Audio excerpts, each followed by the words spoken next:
মানে ম্যানচেস্টার ইউনাইটেডকে আর কিছু বলার নেই। এখন ওরা উইলসের সাথেও ড্র করেছে, সালের শেষ ম্যাচ উইলসের সাথে 1-1 ড্র। মানে আমি কি বলবো, একটু বোঝাও কি বলবো ম্যানচেস্টার ইউনাইটেডকে। আমরা ভাবছিলাম মানে ম্যানচেস্টার ইউনাইটেড প্রিমিয়ার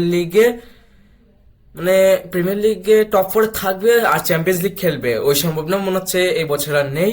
আর প্রিমিয়ার লিগ জেতার যে 1% চান্স ছিল সেটা এখন পুরো 0%। আমি গ্যারান্টি মিলিয়ে দিলাম ম্যানচেস্টার ইউনাইটেডের সিজন এই বছর শেষ।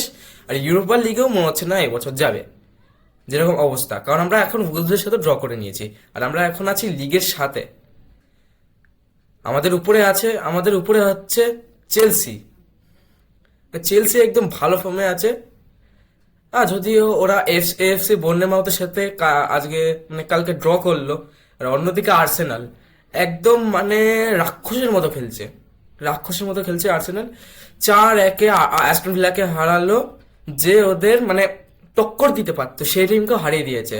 এবং টেবিলের যা অবস্থা দেখে মনে হচ্ছে আর্সেনাল এই বছর প্রিমিয়ার লিগ অলরেডি জিতে গেছে। যেরকম বার্সেলোনা অলরেডি লা লিগা জিতে গেছে, সেরকম আর্সেনাল এই বছর অলরেডি জিতে গেছে।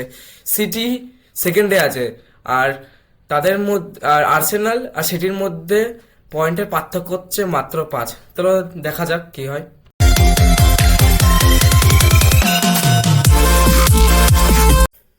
তো তোমরা দেখতেই পাচ্ছ এখানে ম্যানচেস্টার ইউনাইটেড উইলসের সাথে 1-1 ড্র করেছে।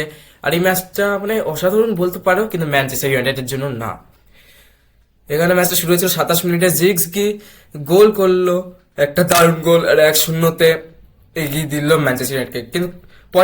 কিন্তু কিছুক্ষণ পরে আবার কেজেক কেজেক ওয়েলসের প্লেয়ার এক গোল করে 1-1 ইকুয়ালাইজার করে দিল।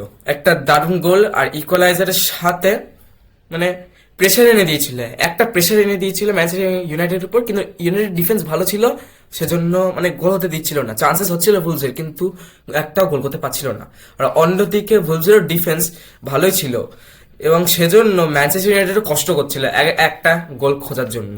এবং সব থেকে শকিং মুভমেন্ট আসলো যখন মানে কি বললি জোসেসা মানে বলছে গোলকিপার একটা মানে অসাধারণ সেভ দিল।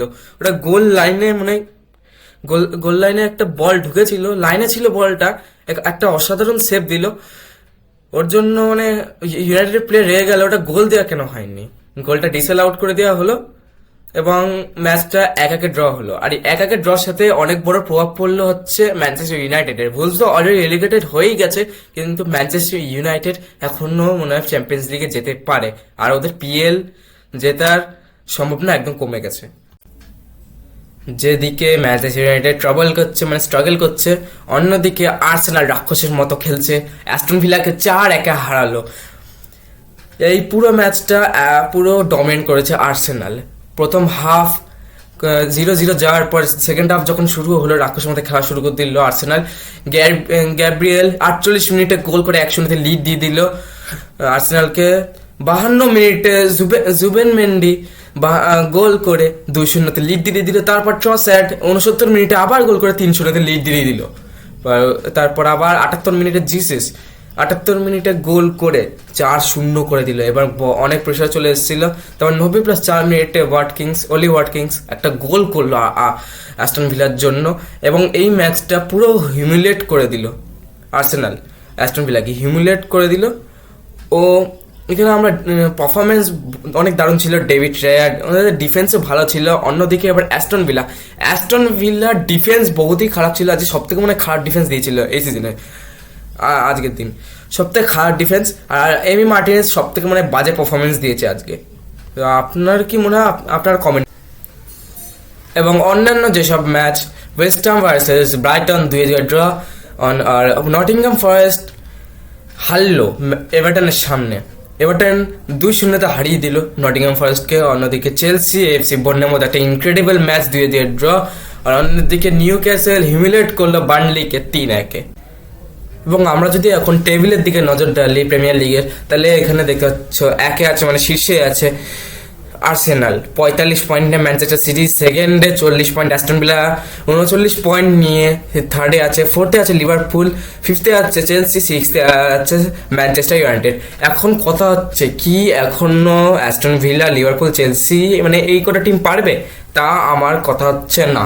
এই কটা টিম অলরেডি হয়ে গেছে, কিন্তু অ্যাস্টন ভিলার সম্ভাবনা এখনও বাকি আছে, কারণ ওরা শুধু 6 পয়েন্টের পেছনে।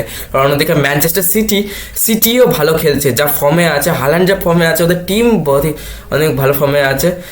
তো আমার মনে হচ্ছে Aston villa, Manchester city, Arsenal এই তিনটার মধ্যে একটা প্রিমিয়ার লিগ জিতবে। কিন্তু অলরেডি আমরা দেখতে পাচ্ছি এখানে আর্সেনালের যা পয়েন্ট, আর্সেনাল অলরেডি জিতে গেছে। অন্যদিকে এখানে চেলসি আর ম্যানচেস্টার ইউনাইটেড যদি কথা বলি, চেলসি এখান থেকে আমার মনে হচ্ছে ইউরোপা লিগে যাবে। এখানে যদি আমরা দেখি 30 পয়েন্টে আছে, কিন্তু ম্যানচেস্টার ইউনাইটেড যা পারফরমেন্স দিচ্ছে আজকাল, আমার মনে হচ্ছে না ম্যানচেস্টার ইউনাইটেড ইউরোপা লিগ খেলবে। কিন্তু চেলসিও না খেলতে পারে। এই দুটো টিমের মধ্যে একটা খেলবে ইউরোপা লিগ, নাহলে একটা টিম যেতেও পারে। তো আমাদের দেখতে হবে কি হয়। কিন্তু লিভারপুল যা ফর্মে আছে, আমার মনে হচ্ছে না আর নিচে আসবে, আবার পেছনে ফিরে তাকাবে। তো আপনার কি মনে হচ্ছে নেক্সট কি হতে চলেছে?